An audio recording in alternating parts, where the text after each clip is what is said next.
Hi, and this is podcast number 36, and the title is Loretta Young Dishes About Other Actresses. Now, it might be a bit of an exaggeration, but when she talks about them. Now, it was difficult to get Loretta to say negative things about other actresses, but there were a few exceptions.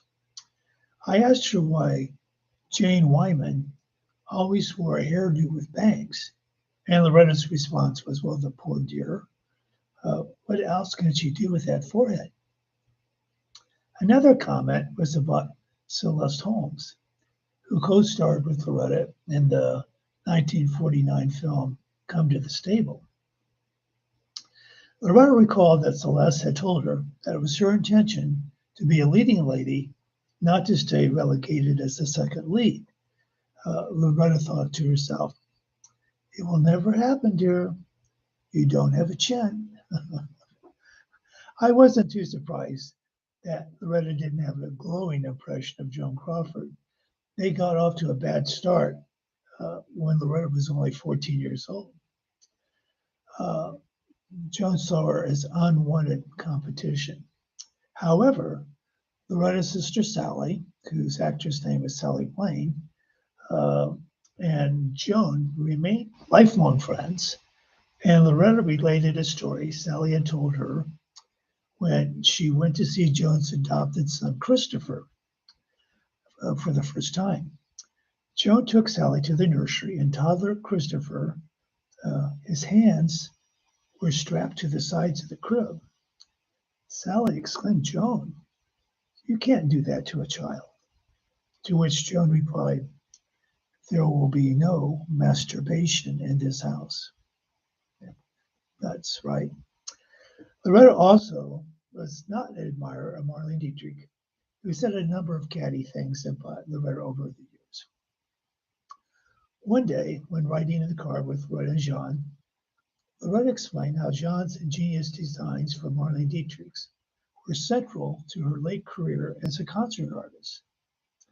It wasn't her singing that drew the crowds, but that she still looked so glamorous at an advanced age. She wore a coiffed blonde wig and utilized masterful lighting, but it was Jean Louis' conjuring that created the real magic. She wore a nude color gown, form-fitted to show her curves, accompanied with a white fox. In reality, she no longer had those curves. She was a skinny, elderly woman. Jean created the gown by shaping her pretend body with chicken wire and smooth foam, and then covered up with the fabric. All Dietrich had to do was step in and be zipped up. I was riding in the car with Loretta and John when Loretta was telling me about this. John was not pleased that Loretta was divulging his trade secrets, but she couldn't be stopped. Now, Loretta did share some interesting stories about her interactions with 5 other famous stars: Elizabeth Taylor, Marilyn Monroe, Rita Hayworth, Betty Grable, and Lorraine Day. I don't know if we can include Lorraine Day in that same category as famous, but she is. So I will continue. The Elizabeth Taylor incident involved a party in the 80s, and shortly after arriving, Loretta eyed some piles of what looked like cocaine situated on flat mirrors. Elizabeth came up behind her and said, Loretta, get out of here. This is not your kind of party. Loretta turned to Elizabeth and said, I think you're right. And Loretta found her escort and left. She appreciated Elizabeth's protective concern for her. Loretta recalled the only 2 times she saw Marilyn Monroe. She said, I was over at the wardrobe department at 20th Century Fox.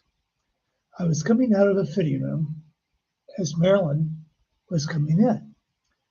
David Levy, head of wardrobe, said, oh, Loretta, I want you to meet a new actress who we have on the lot. She's going to go very far. And Marilyn said, "Oh, how do you do?" Now, Dave felt sorry for her. Allman did. I had seen her once before when she was with Johnny Hyde. Now, Johnny was an agent, 20 years older than I am, meaning Loretta was, uh, and he came up to my shoulder, Loretta's shoulder. And here was this blonde hanging on to him as if he were Clark Gable. It was just so obvious.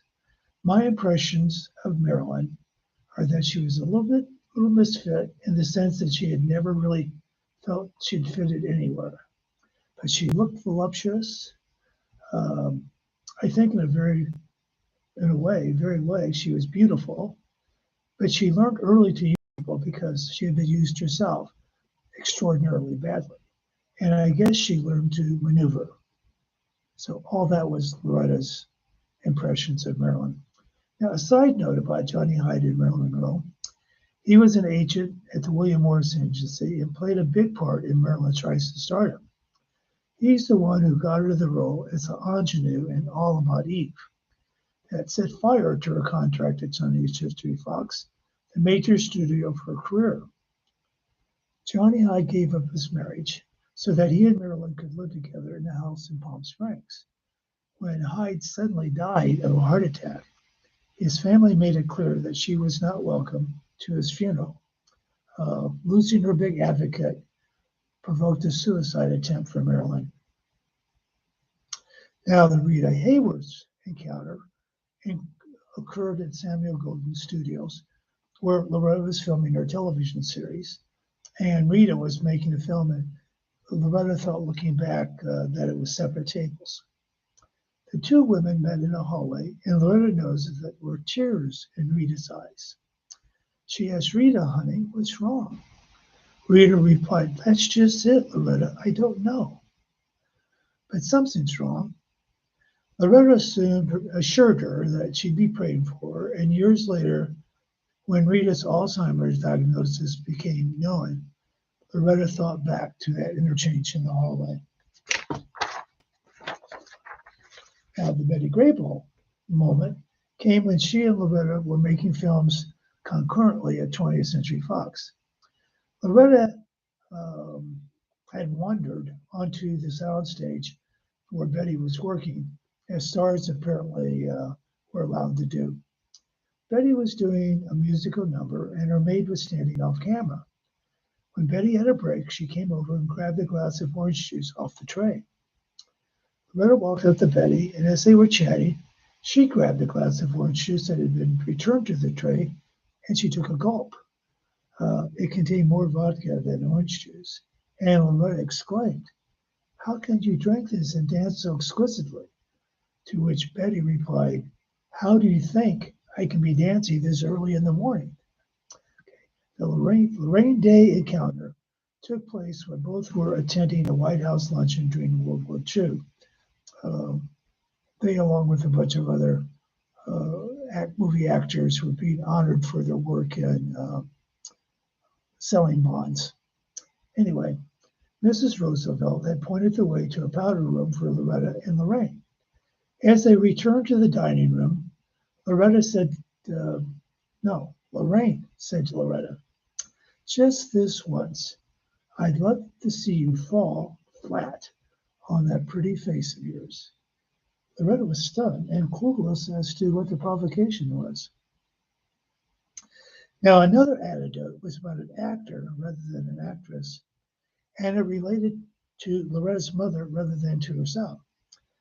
Gladys owned an apartment house on Wilshire Boulevard, in the 50s, and one of her tenants was Frank Sinatra. This was after Ava Gardner had left him. And Gladys told her daughters that as she passed his apartment in the hall, she could hear him listening to love songs from his own records. So certainly a unique way of dealing with grief. Now, Loretta was at the top of her game for so long in Hollywood that she crossed paths with so many of the greats. But I think the only two actresses she considered as friends were Rosalind Russell and Irene Dunne. And even with those two, she still thought of them as movie star friends. As Loretta put it, we were all supposed to be living perfect lives. We never discussed our personal problems. Now, to contact me, visit my website at edwardjfunk.wordpress.com. I hope you do that. Thank you so much. Bye bye.